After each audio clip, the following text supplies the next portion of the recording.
감사합니다. 수고하셨습니다. 하나님께서 영광을 거두신 줄로 믿습니다. 오늘은 저희 교회에서 이웃분들을 초청하는 특별한 날인데요. 오늘 저희 교회 처음 나오신 분들을 진심으로 환영합니다. 자, 저기 계신 분들 서로 이렇게 인사를 좀 나누시죠. 진심으로 환영합니다. 앞뒤에 계신 분들도 인사 나누세요.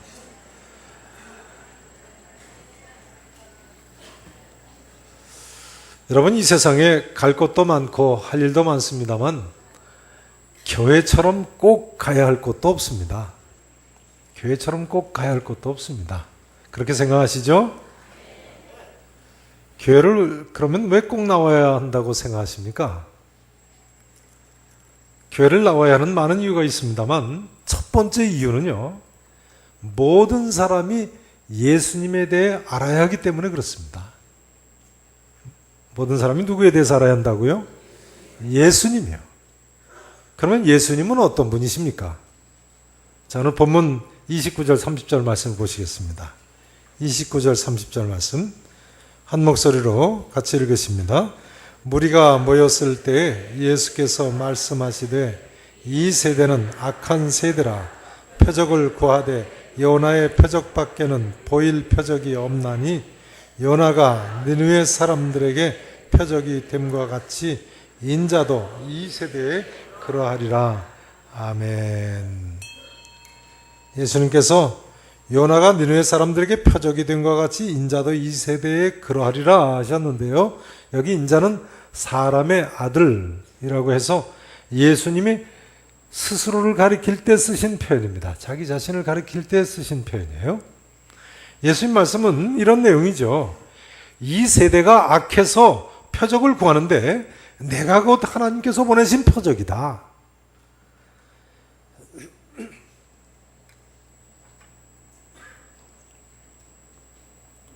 요나가 니느웨 성 사람들에게 표적이 됐던 것처럼 내가 이 세대의 표적이니라 하십니다. 같은 기록이 실린 마태복음 13장에 보면요, 요나가 밤낮 사흘 동안 물고기 뱃속에 있었던 것 같이 인자도 밤낮 사흘 동안 땅속에 있으리라고 하셨습니다. 예수님께서 정말 참 이상하죠. 이 말씀 그대로요. 요나 사건 그대로 요나가 물고기 뱃속에서 사흘 동안 있다 나온 것처럼 예수님께서 돌아가신 지 사흘 만에 무덤에서 부활하셨습니다. 그리고 온 인류에게 표적이 되셨습니다. 예수님의 이 말씀에서 우리가 해결해야 할 점은요, 표적을 구하는 것이 왜 악한 일인가 하는 점입니다. 표적을 구하는 것이 왜 악한 일입니까? 같은 기록이 실린 마태복음 12장 38절 이하에 보면요, 이때 서기관과 바리새인 중 몇 사람이 예수님께 나와서 표적을 구한 것으로 그렇게 기록이 되어 있습니다. 그러니까 예수님을 믿지 못하고 표적을 보여주면 믿겠다고 하는 사람들에게 예수님께서 이 말씀을 하신 것입니다. 예수님께서 때가 찼고 하나님 나라가 가까웠으니 회개하고 복음을 믿으라고 외치셨는데요, 회개하고 복음, 구원의 기쁜 소식을 믿을 생각은 하지 않고 예수님께 표적만 요구했던 사람들인 것입니다. 표적, 예수 내가 과연 하나님께로부터 왔다는 사실을 입증할 기적이 있느냐? 기적을 표적으로 보여달라는 요구를 한 것입니다. 이런 저들을 향해서 예수님께서는 마태복음 12장 39절에 보면요, 악하고 음란한 세대가 표적을 구하나 선지자 요나의 표적밖에는 보일 표적이 없느니라고 말씀하셨습니다. 회개할 생각은 하지 않고요, 예수님께 기적만을 표적으로 요구하고 있는 사람들이었습니다. 아무튼 예수님 당시의 사람들은 그랬어요. 누가복음 23장에 보면요, 헤롯 안티푸스란 왕이 나옵니다. 일찍 이 사람은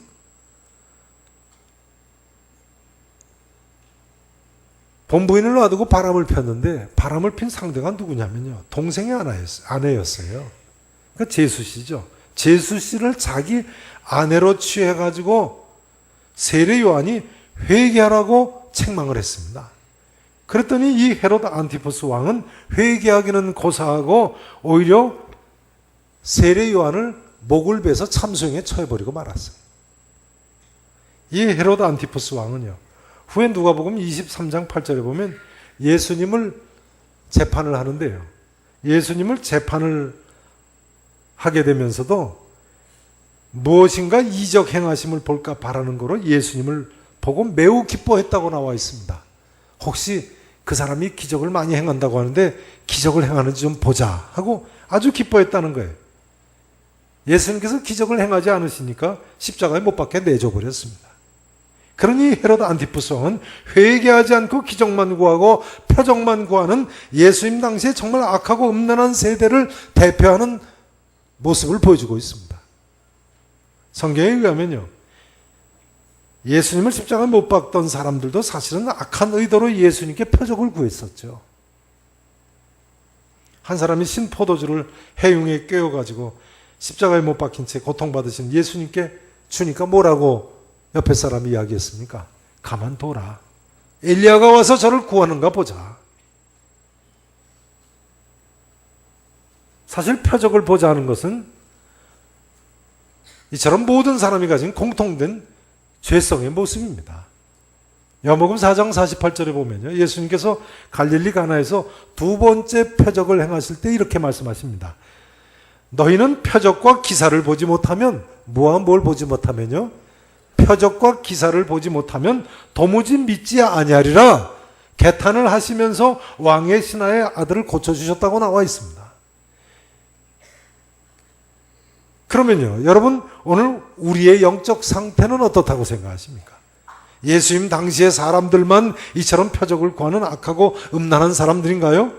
우리도 혹시 죄의 문제나 회개하는 것에는 관심이 없고 기적을 표적으로 보기만 원하지는 않는가요? 물론 믿음의 길에 하도 답답해서 표적을 바랄 수도 있습니다. 또 너무나도 하나님의 인도하심이 필요해서 때로는 어린아이처럼 기적적인 도우심을 구할 수도 있습니다. 현대 복음주의를 대표하는 신학자인 프랜시스 셰퍼 박사를 아시는가요? 그 프랜시스 셰퍼 박사가 미국 커버넌트 신학교를 세운 분이시죠. 신학교 가기 직전에 있었던 일이라고 합니다. 장차 목사로 사역을 준비하기 위해서 대학에 입학을 하려고 집을 떠나려고 하는 날에 셰퍼의 아버지가 일하러 가시기 전에 다시 한번 셰퍼를 불렀습니다. 그리고는 이렇게 이야기를 했다고 그래요. 나는 내 아들이 목사가 되기를 원치 않는다. 가지 마라. 6년 동안이나 엔지니어가 되려고 준비해온 이 셰퍼가 목회자가 되겠다고 하니까 아버지가 반대를 하는 것이었습니다. 아들 셰퍼가 아버지한테 골방에 들어가서 기도할 시간을 좀 달라고 말씀을 드렸습니다. 골방에 들어간 셰퍼는 눈물을 흘리면서 간절히 하나님 뜻이 어디 있는지 알고자 기도를 했습니다. 그러나 기도는 했습니다만 너무나도 답답하게 느껴졌습니다. 뭐 하나님이 이렇게 해라 하고 음성으로 귀에 들려주시는 것도 아니고요.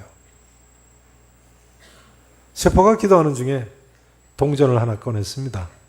저도 동전을 하나 가져왔는데, 네.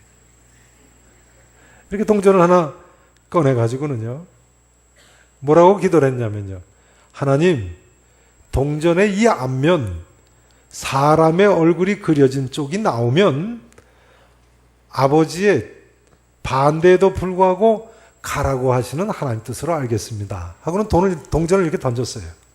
어떻게 됐겠습니까? 동전이 앞면이 나왔겠습니까? 뒷면이 나왔겠습니까? 앞면이 나왔습니다. 셰퍼가 계속해서 울면서 또다시 기도했습니다. 하나님, 이번에는 동전의 뒷면, 사람 얼굴이 없는 쪽이죠. 이 뒷면이 나오면 신학교를 가겠습니다. 그리고 또 동전을 던졌어요. 어떻게 됐겠습니까? 뒷면이 나왔을 줄로 믿으십니까?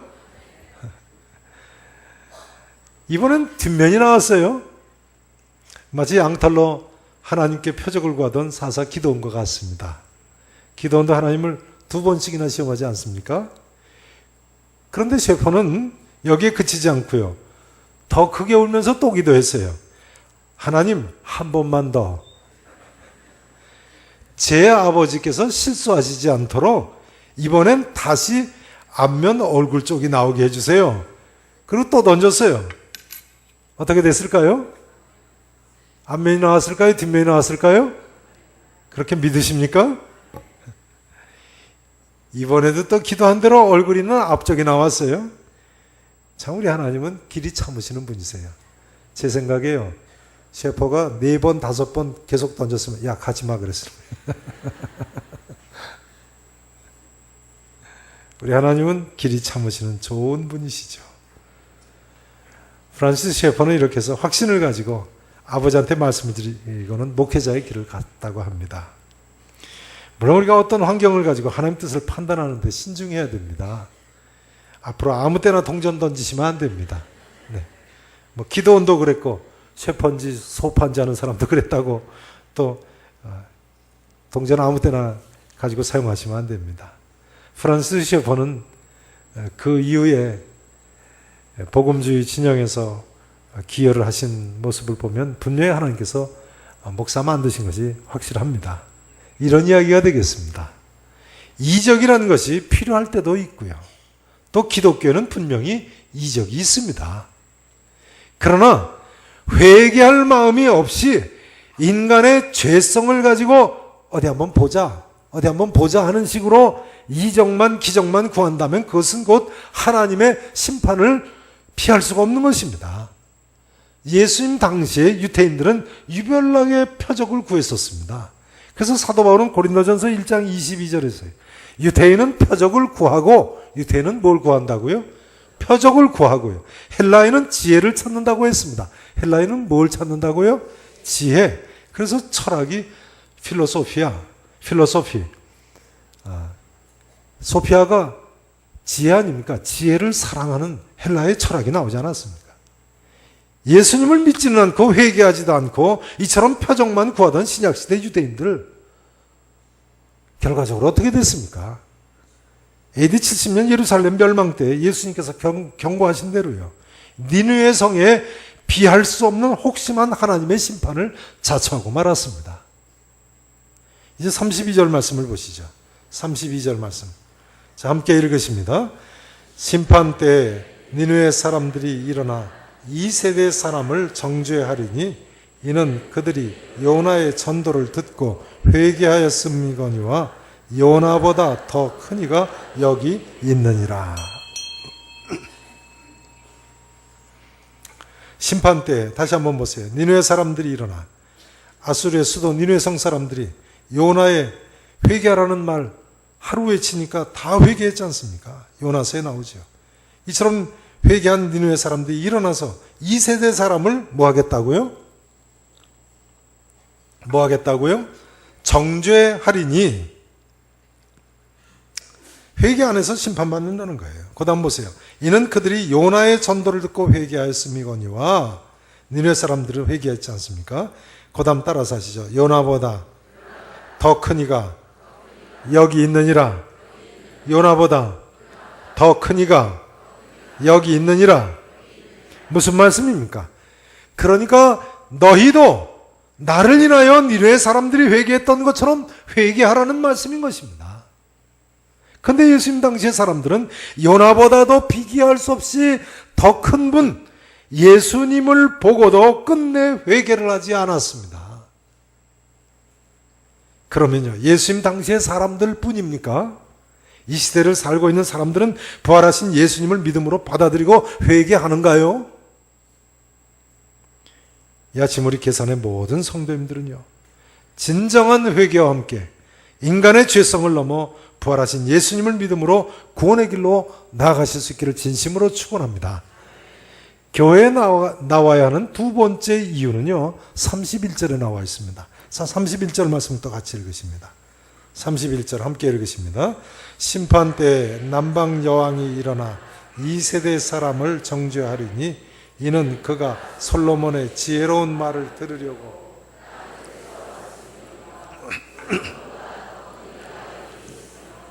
아멘.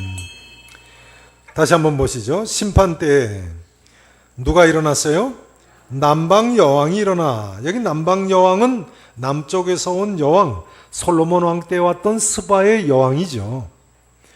솔로몬의 지혜의 소문을 듣고 솔로몬에게 나오지 않았습니까? 남방 여왕이 일어나서 이 세대 사람을 정죄하려니. 왜 그렇습니까? 이는 그가 솔로몬의 무슨 말을 들으려고요? 지혜로운 말을 들으려고 땅끝에서부터 왔음이거니와. 따라서 하시죠. 솔로몬보다 더 큰 이가 여기 있느니라. 솔로몬 왕보다 더 큰 분이 누구세요? 예수님이요. 무슨 이야기입니까? 솔로몬 왕보다 더 큰 이가 여기 있는데 나 예수의 말을 듣지 않으려고 한다는 개탄의 말씀인 것입니다. 솔로몬 왕 때 남방 여왕 스바의 여왕은 솔로몬의 지혜의 소문을 듣고 솔로몬한테 나왔는데 말이죠. 뭐 스바의 여왕 영화도 나오고 뭐 교회 다니지 않으시는 분들도 다 아시지 않습니까? 그 내용이 뭔지요. 근데 예수님 말씀에 의하면 그 솔로몬 왕보다 더 큰 예수님이 이 땅에 오셨음에도 불구하고 사람들이 이 예수님의 말씀을 들으려고 하질 않는다는 거예요. 듣기는 고사하고 심지어 귀를 막고 돌로 쳐서 죽이려고 하지 않았습니까? 마침내 십자가에 못 박아 죽이지 않았습니까?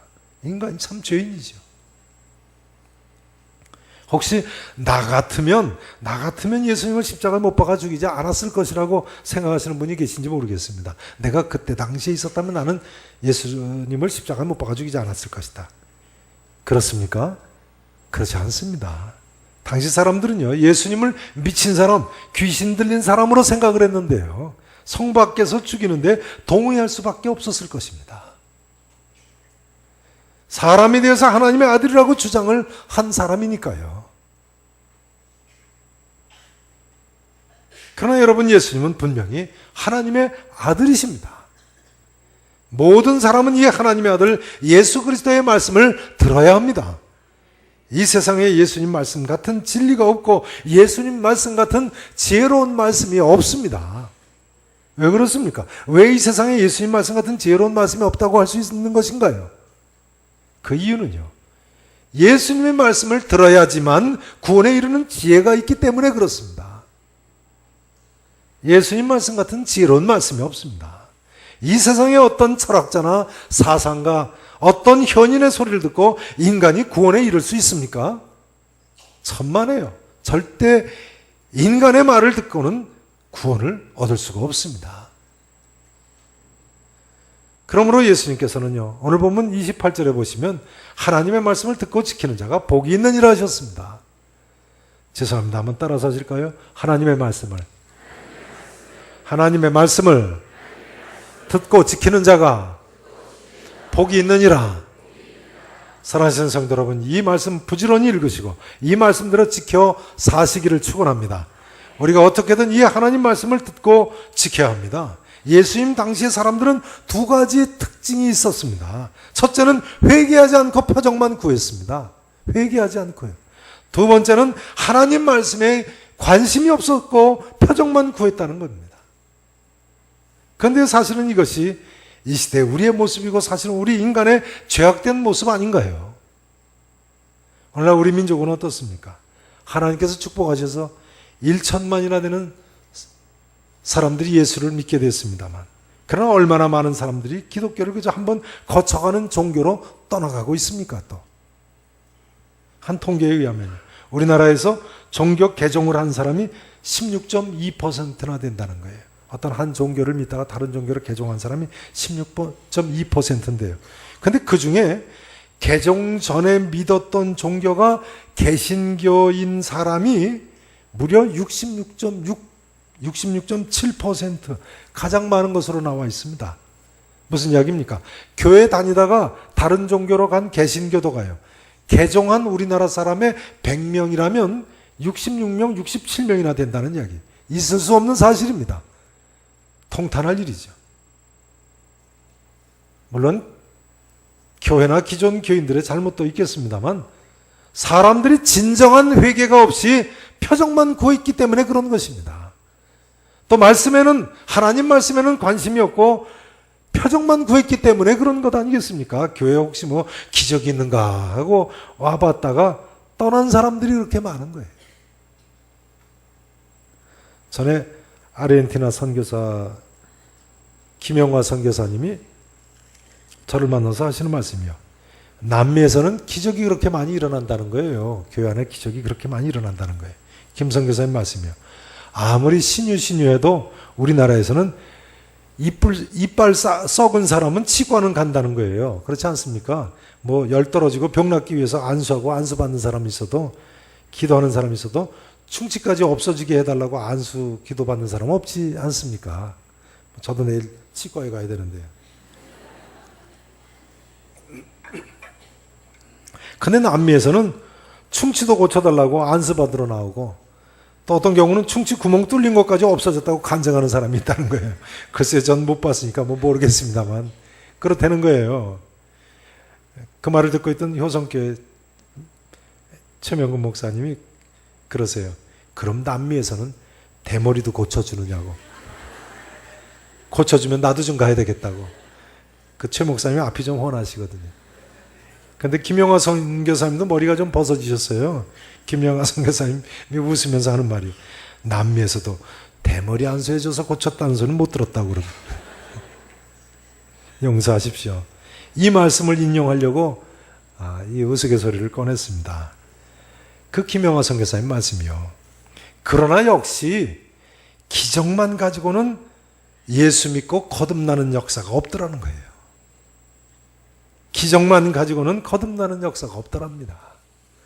깡패, 사기꾼, 도저히 저 사람은 회심이 불가능할 것 같은 사람도 기적을 통해서는 완전한 변화가 일어나지 않고요. 그 속에 하나님의 말씀이 들어갈 때에라야 완전한 변화가 일어나더라는 것입니다. 오히려 아르헨티나에서도 보니까요, 기적을 체험했다고 하던 사람들 중에 교회를 떠나는 사람들이 그렇게 많더라는 거예요. 한마디로 인간들이 죄를 회개하지 않고 또 하나님 말씀에는 관심이 없고 표적만 구하기 때문에 문제가 되는 것입니다. 우리 모두가 이 하나님 말씀을 부지런히 읽고요, 이 말씀에 따라서 살아야 되겠어요. 말씀을 지키며 살아야 되겠어요. 또 이 말씀을 때를 얻든지 못 얻든지 전파를 해야 되겠습니다.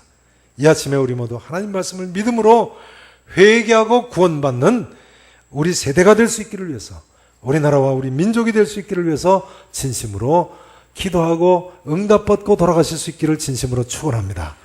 이제 고린도전서 1장 22절 이하의 말씀을 보시고 마치겠습니다. 고린도전서 1장을 보십시오. 신약성경 264페이지입니다. 신약성경 264페이지. 고린도전서 1장입니다.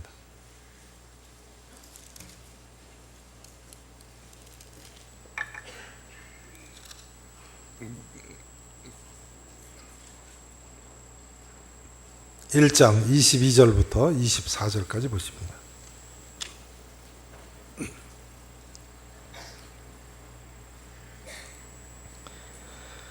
1장 22절부터 24절을 보십니다. 22절 보세요. 유대인은 뭘 구한다고요? 표적을 구합니다. 남달리 아주 표적을, 기적을 많이 구하고요. 보세요. 헬라인은 뭘 찾습니까? 지혜를 찾습니다. 헬라의 철학까지 나왔어요. 그 다음 보세요. 그러나 우리는 십자가에 못 박힌 누구를 전한다고요? 그리스도를 전하니. 왜요? 자, 그런데 이 그리스도는 어떤 분이세요? 유대인에게는 거리끼는 것이요, 유대인들에게는 자기들이 예수님을 십자가에 못 박아 죽였으니까 거리끼는 것이죠. 그 다음 이방인에게는 어떻게 보이는 거예요? 미련한 거예요. 아니, 십자가에 못 박혀 죽은 죄수인 예수라는 사람이 어떻게 우리를 구원한다는 것이냐? 그건 미련해 보인다는 거예요. 그러나 오직 부르심을 받은 자들에게는, 유대인이나 헬라인이나 그 사람이 예수 믿기만 하면 말이죠, 그리스도는 하나님의 무엇이라고요? 능력이에요. 믿기만 하면 구원받는 하나님의 능력입니다. 능력이요 또한 하나님의 무엇이라고요? 지혜이니라. 그리스도는 하나님의 신적인 지혜라고 말하지 않을 수가 없습니다. 자, 저를 보세요. 여러분 아십니까? 예수 그리스도는 하나님의 능력이세요. 하나님의 지혜이세요. 회개하고 이 예수 그리스도를 믿기만 하면 구원받을 수 있는데요, 틀림없이 예수 그리스도는 하나님의 능력이요 하나님의 지혜이신 것입니다.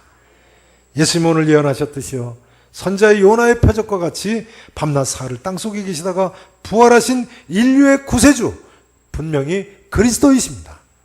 이 자리에 계신 모든 분들께서 이 진리를 받아들이시고 믿으시고 구원에 이르는 복을 누리실 수 있기를 우리 구주 예수 그리스도 이름으로 간절히 축원하겠습니다. 기도하시겠습니다. 우리 아버지 하나님 감사합니다. 오늘도 이처럼 다른 곳에 있지 아니하고 구원의 길로 나올 수 있게 해주심을 감사합니다. 한 줌 흙에서 와서 허무하게 살다가 한 줌 흙으로 험하게 돌아가야 할 인생들에게 이처럼 구원의 길로 나올 수 있게 해주심을 감사합니다. 예수 그리스도를 믿음으로 이제는 소망 가운데 살게 해주시옵시고 하나님 참으로 이 구원의 기쁜 소식을 능력 있게 전하며 하나님 원하시는 승리의 삶을 살 수 있는 우리 모든 성도들이 되게 해 주옵소서. 감사하고 예수님 이름으로 기도합나이다. 아멘.